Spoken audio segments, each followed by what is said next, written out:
2024 ఎన్నికల్లో అన్ని పార్టీలు ఒకవైపు ఉంటే ప్రతిపక్ష పార్టీలు అధికార వైసీపీ పార్టీ మరొక పక్క ఉంటే ఎలా ఉండబోతుంది, రాజకీయ అంశాలు ఎన్నికల ఫలితాలు ఎలా ఉండబోతున్నాయి అనేటువంటి విషయం మీద విశ్లేషణ చేయడానికి మనతో పాటు సందీప్ గారు ఉన్నారు. సార్, 2014 ఎన్నికలే మళ్ళీ రిపీట్ అవుతున్నాయి అంటే నిజంగా అటువంటి పరిస్థితులు ఉన్నాయి ఐపీలో? అంటే 2014 ఎన్నికలే రిపీట్ అవుతున్నాయా అంటే ఒక రకంగా అవునని చెప్పాలి, ఒక రకంగా కాదని చెప్పాలి. ఎందుకు అట్లా చెప్పాల్సి వస్తుంది అంటే మీరు 2014లో ఉన్నటువంటి సినారియో తీసుకోండి. అప్పుడు వాస్తవానికి రాష్ట్రం విడిపోయింది.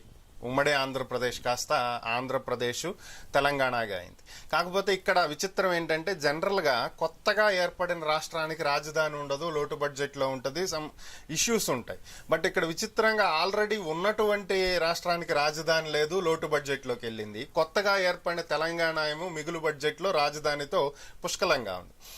సో ఈ సిచ్యువేషన్లో రాష్ట్రానికి అనుభవం ఉన్నటువంటి వ్యక్తి అవసరం అనేటువంటి ఒక నినాదంతో అందరూ వెళ్ళినటువంటి నేపథ్యంలో చంద్రబాబు గారికి అవకాశం ఇవ్వాలనుకున్నారు. ఆ సందర్భంలో పవన్ కళ్యాణ్ గారు అసలు పోటీ చేయకుండానే టీడీపీకి మద్దతు ఇచ్చారు. టీడీపీ ఎన్డీఏలో మిత్రపక్షంగా జాయిన్ అవటం వల్ల బీజేపీ టీడీపీ కలిసి వెళ్ళినాయి. అంటే ఈరోజు కొత్తగా జాయిన్ అవటం కాదు, గతంలో ఉన్నటువంటి అలయన్స్ని 2009లో వాళ్ళు బ్రేక్ చేశారు కాబట్టి మళ్ళీ 14లో కొత్తగా జాయిన్ అవ్వాల్సి వచ్చింది. బట్ ఇప్పటి సినారియో ఏంటి అంటే ఇక్కడ చంద్రబాబు నాయుడు గారి అనుభవాన్ని ఇప్పుడు ఎవరు కోరుకోవట్లే. ఫస్ట్ థింగ్ అంటే ఇప్పుడు 3 పార్టీలు కూడా కలిసి వెళ్ళబోతున్నాయి అనేది నిన్నటి నుంచే మనకి న్యూస్లో ఉన్నటువంటి బజ్. అయితే ఇది ఎంతవరకు అనేది ఇప్పుడే చెప్పలేం. ఎందుకంటే బీజేపీ అధినాయకత్వంలో ఎవరూ కూడా దీని గురించి ఇప్పటి వరకు చర్చించలేదు. కానీ మీడియాలో వచ్చిన కథనాల ప్రకారం ఏంటంటే 3 పార్టీలు కలిసి వెళ్ళబోతున్నాయి. ఏదైతే 2014లో కలిసి వెళ్ళినాయో ఇప్పుడు కూడా 24లో కలిసి వెళ్ళబోతున్నాయి. ఫైన్, ఇంతవరకు మాత్రమే మ్యాచ్ అవుతుంది. కానీ మ్యాచ్ కానటువంటి అంశాలు ఏంటంటే 2014లో జనసేన పోటీ చేయలే, కానీ ఇక్కడ 2024లో జనసేన పోటీ చేయబోతుంది. 2014లో టీడీపీ ఒక బీజేపీతో మాత్రమే సీట్లు పంచుకుంటే సరిపోయింది. కానీ ఇప్పుడు 2024లో టీడీపీ 4 పార్టీలకి సీట్లు పంచాలి. కలుస్తుంది 3 పార్టీలు అయితే 4 పార్టీలకి ఎలా పంచాలనుకుంటున్నారు? సింపుల్. 1 టీడీపీ వాళ్ళకి పంచాలి, 2 జనసేనకి పంచాలి, 3 బీజేపీకి పంచాలి. ఇప్పుడు వైసీపీలో టిక్కెట్లు రాని వాళ్ళందరూ టీడీపీ వైపు చూస్తున్నారు. వీళ్ళకి పంచాలి, వీళ్ళు 4వ పార్టీ, వీళ్ళు రెబల్ పార్టీ. సో వీళ్ళందరికీ పంచే వరకు టీడీపీ పరిస్థితి ఖాళీ అయ్యే పరిస్థితికి వచ్చింది. ఎందుకని అంటే సింపుల్గా చెప్పాలి అంటే మనకి ఎన్ని సీట్లు మొత్తం ఉన్నదే 175 సీట్లు. సో ఈ 175 సీట్లలో 175 సీట్స్, ఈ 175 సీట్స్లో టీడీపీ ఎన్ని సీట్లకి వెళ్తుంది, జనసేన ఎన్ని సీట్లకి వెళ్తుంది, బీజేపీ ఎన్ని సీట్లకి వెళ్తుంది? ఇది గనక చూసుకున్నట్లయితే ఫస్ట్ బీజేపీ దగ్గర నుంచి వద్దాం. బీజేపీ 8 ఎంపీ స్థానాలు, 12 అసెంబ్లీ స్థానాలు అడుగుతుంది. జనసేన వచ్చేటప్పటికి 2 ఎంపీ స్థానాలు, 24 ఎమ్మెల్యే స్థానాలు అడుగుతుంది. అంటే మీరు ఇక్కడ చూసుకున్నట్లయితే ఉన్నదే 175 ఎమ్మెల్యే స్థానాలు, 25 ఎంపీ స్థానాలు. దీంట్లో ఇక్కడ ఆల్రెడీ 10 ఎంపీ స్థానాలు వెళ్ళిపోయినాయి. ఇక దీంట్లోకి వచ్చేటప్పటికి 36 వెళ్ళిపోయినాయి. ఇక మిగిలినటువంటి టీడీపీకి ఏముంది? 175లో దాదాపు 40 పోయినాయి అనుకుందాం. అనుకుంటే ఇక్కడ మీకు ఉన్నది ఎంత? ఇంకా 135. సరే 130 అనుకుందాం. 130 స్థానాలలో టీడీపీ పోటీ చేయాలి. సో ఇప్పుడు టీడీపీ దీంట్లో మళ్ళీ వైసీపీ నుంచి వచ్చే రెబల్స్కి కంట్రిబ్యూట్ చేయాలి. సో అంటే టీడీపీలో అసంతృప్తి పెరుగుతుంది ఇక్కడ, సింపుల్గా చెప్పాలంటే. ఇది ఎందుకు చెప్తున్నానంటే మీకు ఇంకా క్లియర్గా అర్థం అవ్వాలి అంటే 175 అసెంబ్లీ, 25 ఎంపీ స్థానాల్లో TDP, Janasena, BJP, rebel YCP.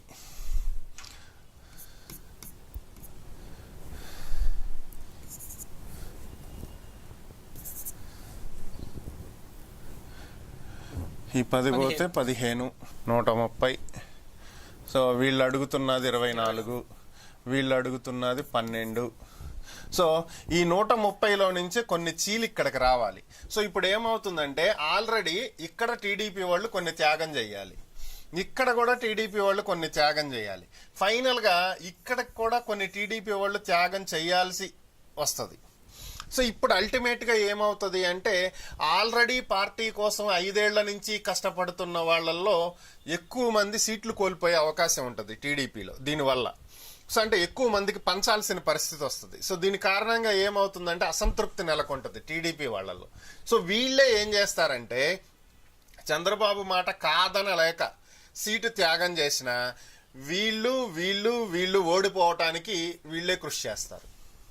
Seat ఎవరికైతే రాదో వాళ్ళే ఆపోజిట్ పర్సన్కి మద్దతు ప్రకటిస్తారు ఇండైరెక్ట్గా. ఎందుకని అంటే సపోజ్ బెస్ట్ ఎగ్జాంపుల్ చెప్తా మీకు.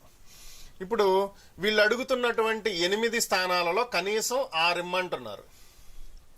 ఈ 6 స్థానాలలో ఎవరెవరిని అడుగుతున్నారు? TG Venkatesh, Sujana Chowdary, Purandeswari, CM Ramesh. So వీళ్ళని ఇంకొంతమంది బీజేపీ వాళ్ళు ఇంకిద్దరు. సో వీళ్ళలో మీరు గమనించినట్లయితే టీజీ వెంకటేష్ టీడీపీ నుంచే వెళ్ళాడు, సుజనా చౌదరి టీడీపీ నుంచే వెళ్ళాడు, సీఎం రమేష్ టీడీపీ నుంచే వెళ్ళాడు, పురంధేశ్వరి చంద్రబాబు గారి వదిన. సో అల్టిమేట్ గా ఇక్కడ ఏమవుతుంది, ఇటువైపు ఎంపీలుగా పోటీ చేస్తున్న వాళ్ళంతా కూడా టీడీపీ వాళ్లే, బీజేపీ వాళ్ళు అంటే ఎవరు లేరు అక్కడ. సో సీనియర్స్ కైనా టిక్కెట్లు ఇవ్వండి అని అడగటంలో ఆంతర్యం ఏంటంటే టీడీపీ నుంచి వెళ్లిన వాళ్ళకే మళ్ళీ టిక్కెట్లు ఇప్పించుకుంటున్నాడు చంద్రబాబు బీజేపీ తరఫున. ఏదైతే 2019లో టీడీపీ ఓడిపోయిన తర్వాత ఎంపీలందరూ బీజేపీలోకి వెళ్ళినప్పుడు ఒక బజ్ క్రియేట్ అయింది, చంద్రబాబే పంపించాడు మరలా బీజేపీతో కలుపుకోవటం కోసం వీళ్ళని రాయబారులుగా అక్కడ చేర్పించాడు అనేది. అది 100% నిజం ఇక్కడ. రెండోది, ఏదైతే చంద్రబాబు నాయుడు ఇచ్చినటువంటి టాస్క్ ఉందో బీజేపీని తీసుకొచ్చి టీడీపీతో కలపమని పవన్ కళ్యాణ్కి ఇచ్చిన టాస్క్, పవన్ సక్సెస్ చేసినట్లే బీజేపీ గనక వచ్చి కలిస్తే. సో దీనివల్ల టీడీపీ అధికారంలోకి వచ్చిద్దా అంటే 100% రాదు. వీళ్ళు కలవకుండా, బీజేపీ కలవకుండా ఓన్లీ జనసేనతో వెళ్తే కొంతవరకు ఉపయోగం ఉండేది. ఎప్పుడైతే బీజేపీ కూడా వచ్చి కలిసిందో అల్టిమేట్గా పక్కకెళ్లే పరిస్థితి వస్తుంది.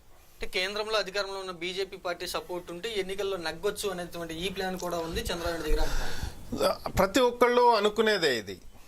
ఇప్పుడు వైఎస్ఆర్ కాంగ్రెస్ పార్టీ ఉంది, 2019లో బీజేపీతో పొత్తులో వెళ్తే అధికారంలోకి వచ్చిందా? లేదు కదా. మరి కర్ణాటకలో కాంగ్రెస్ పార్టీ బీజేపీతో పొత్తులోకి వెళ్తే వచ్చిందా? తెలంగాణలో ఉన్న కాంగ్రెస్ కూడా బీజేపీతో పొత్తులోకి వెళ్తేనే వచ్చిందా? లేదు కదా. సో కేంద్ర పార్టీ సపోర్ట్ ఉంటే రాష్ట్రంలో అధికారంలోకి వస్తాము అనుకునేది కేవలం ఒక ఊహాగానం మాత్రమే. సో వాళ్ళ సపోర్ట్ ఉన్నంత మాత్రాన ఇక్కడ ఏం మారిపోతాయి? ఇక్కడేం మారవు కదా. ఇప్పుడు రాష్ట్రానికి రావాల్సినటువంటి నిధులు కేంద్రంలో ఏ ప్రభుత్వం ఉన్నా ఇవ్వాలి, అది రాజ్యాంగం రాష్ట్రాలకు కల్పించినటువంటి హక్కు. ఖచ్చితంగా వాళ్ళకి రావాల్సిన వాటా వాళ్ళకి ఇచ్చి తీరాల్సిందే. 4 రోజులు అటో ఇటో లేట్ అవ్వచ్చు కానీ ఇవ్వాల్సిందే. దానికి పొత్తు ఉన్నా లేకపోయినా దే హ్యావ్ టు పే, దాంట్లో ఏముండదు. కాకపోతే కొంతమంది ఆలోచనలు ఎట్లా ఉంటాయంటే కేంద్ర ప్రభుత్వం అండుంటే ఇక్కడ ఏదో మేనేజ్ చేసేయచ్చు, ఎలక్షన్ కమిషన్ ని మేనేజ్ చేసేయచ్చు, ఓటింగ్ దగ్గర మేనేజ్ చేయొచ్చు, రిటర్నింగ్ అధికారులు మేనేజ్ చేయొచ్చు, ఇలాంటివి కొన్ని అపోహలు ఉంటాయి. బట్ ఇక్కడ అందరూ అర్థం చేసుకోవాల్సింది ఏంటంటే ఎలక్షన్ కమిషన్ అనేది ఇట్స్ ఇండివిడ్యువల్ బాడీ. ఎప్పుడైతే నోటిఫికేషన్ వస్తుందో గవర్నమెంట్ రద్దయిపోయి ఎలక్షన్ కమిషన్ చేతికి అన్ని అధికారాలు వెళ్ళిపోతాయి. ఇక్కడ ఎవరిని ట్రాన్స్ఫర్ చేయాలన్నా, ఎవరిని ఉంచాలన్నా, ఎవరిని పంపించాలన్నా ఎలక్షన్ కమిషన్ సిఫార్సు తోటి గవర్నర్ చర్యలు తీసుకుంటాడు. ఇది తెలుసుకోవాలి అందరూ. సో ఆటోమేటిక్ గా ఏమవుతుంది, పవర్ అనేది ఎలక్షన్ కమిషన్ దగ్గర ఉంది, ఇక్కడ సెంట్రల్ గవర్నమెంట్ దగ్గర ఏమి ఉండదు. ఇక రేపు అసలు లోక్సభ ఎలక్షన్స్ నోటిఫికేషన్ వస్తే మోదీ ప్రభుత్వం రద్దయిపోయింది, మోదీకి ఏ పవర్ ఉండదు, he's like an ordinary person. So కాబట్టి పొత్తుంటే ఏదో ఒరిగిద్ది అనుకుంటాం, పొరపాటు.